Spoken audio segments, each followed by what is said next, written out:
Okay, so this deep dive number 2 picks up from where we left off in deep dive 1. In that first deep dive, we looked at setting up a bunch of reusable tests for testing verbs and your sort of conjugation of verbs in different tenses. In this second deep dive, we're going to look at setting up some tests for testing your vocabulary.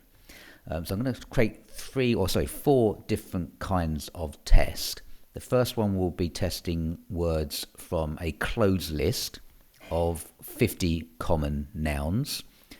Then we're going to work from a test from a random list, just randomly selected words from literally just anything from the dictionary.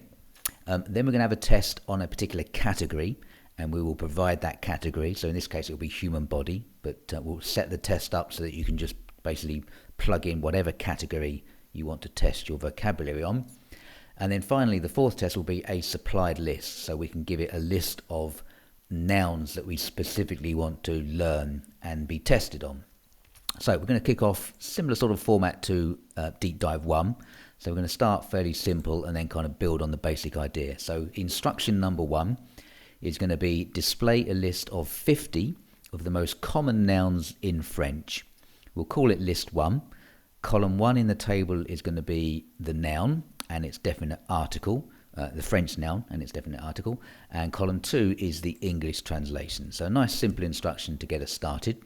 So it's just going to randomly select 50 words which are supposedly common words that you would use in French. And just looking down the list, it's kind of done the job. So we've got book and house and child, car, dog, etc. So these are kind of basic words that you might want to start to practice and learn as you're learning a language.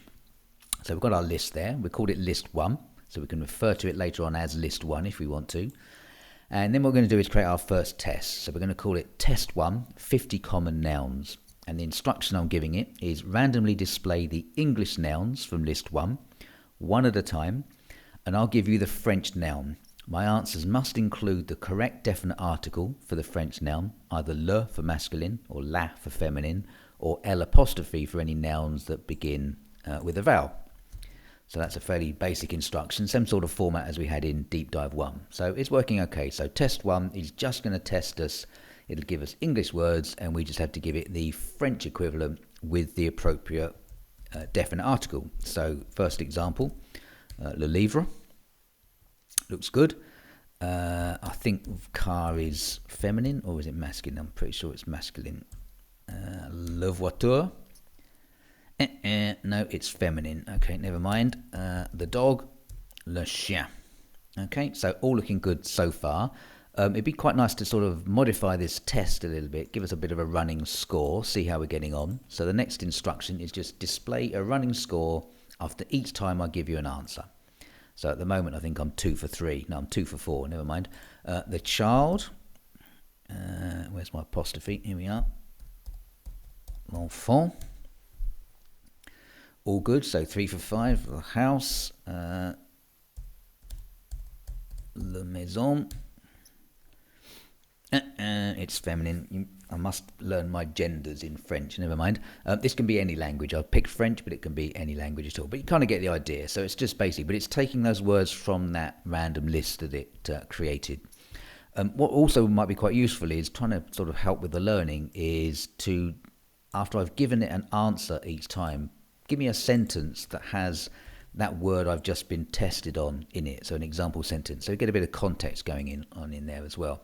So it's going to ask me for the next thing, the cat, le chat. And when it gives me my,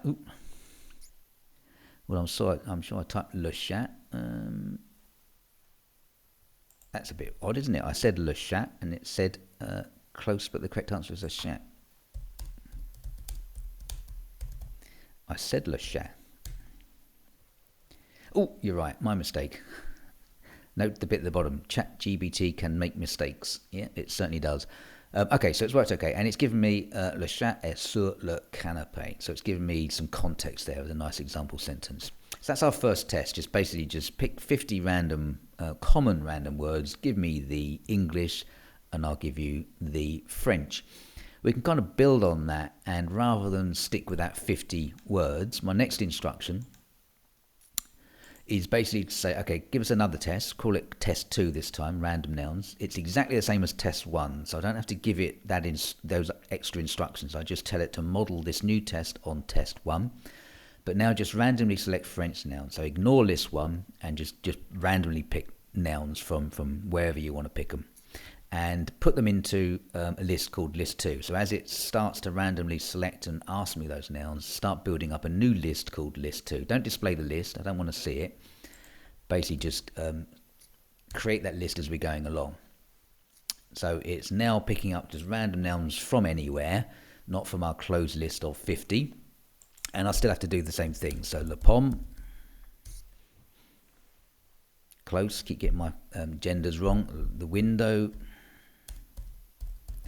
haven't got my keyboard set, so I can't put my accents in, but we kind of get the idea.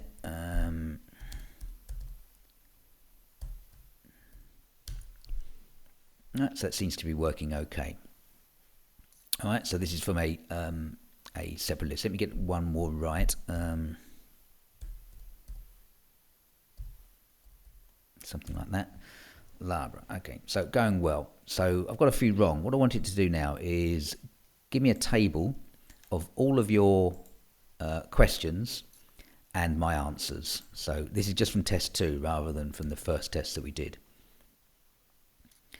So here are the ones that it's got through, and I didn't get around to answering the last one. Some of them I got right, and some of them I got wrong. Actually, I haven't got any wrong yet, have I? So let me get a couple wrong. Just bear with me a minute. So let's just get this one wrong.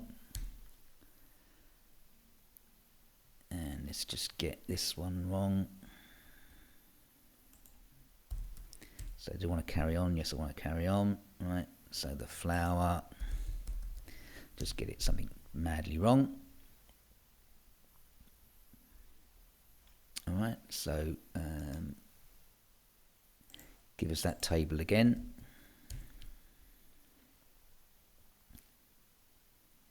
So we can see all of the questions and all of the answers. If I then just basically just say, only show the questions where I got the answer wrong,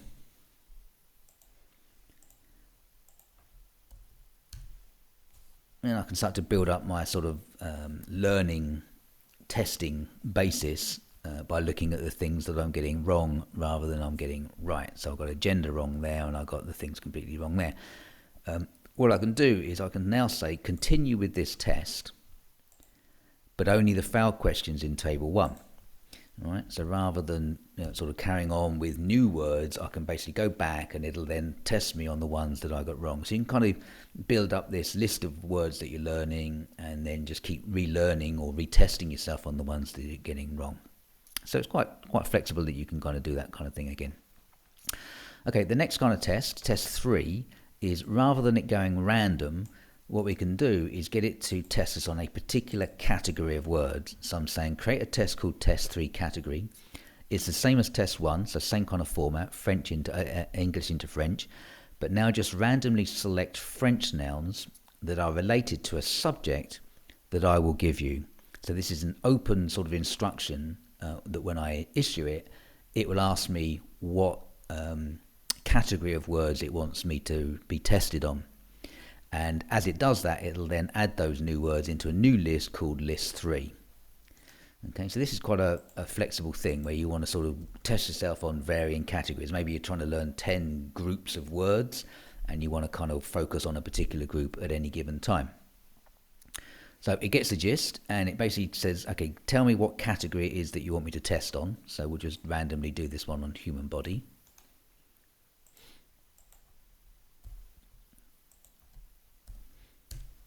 All right, so it gets it. It says, great, I'm going to give you test 3 category on human body. And we have everything going okay there. So the head. I'll do another video where I get all the genders right, but never mind. Le bras. Ooh, got one right. Okay, so all good. So you can see that that's quite a useful one. You can reissue that instruction every time and just focus on a particular thing, whether it's cars, transport, holidays, whatever it is that you want to do.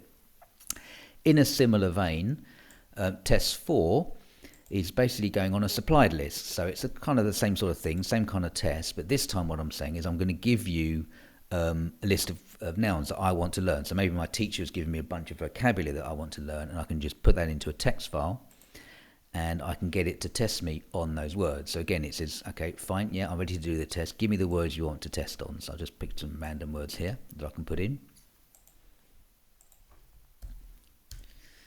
All right, so then it will start testing me on my sort of supplied list of words, and you can see it's picked dog as the first one. So that's quite useful. Having done all of this, as in Deep Dive 1, what you can do is you can list off the tests that you've created. And what I'm saying here is give me a list or names of the tests that we created, but give each one a unique reference number. So these are the tests that I've created in my in this deep dive, and it's given them T1, T2, T3 and T4 as reference numbers. Now if I just sort of go out of this chat, just go somewhere else,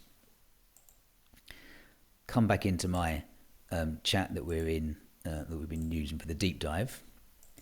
So I've still got my my sort of test remembered. So if I just say something like do T3, simple as that,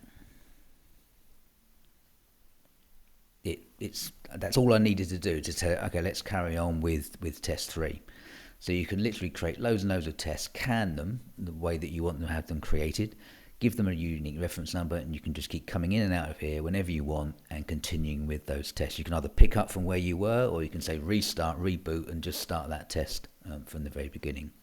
So hopefully you found that quite useful in terms of setting up some reusable tests to help you improve your vocabulary in any language, and it will also help you improve your recognition of genders. I must work much harder on my French genders. Hope you enjoyed that. See you again for the next video.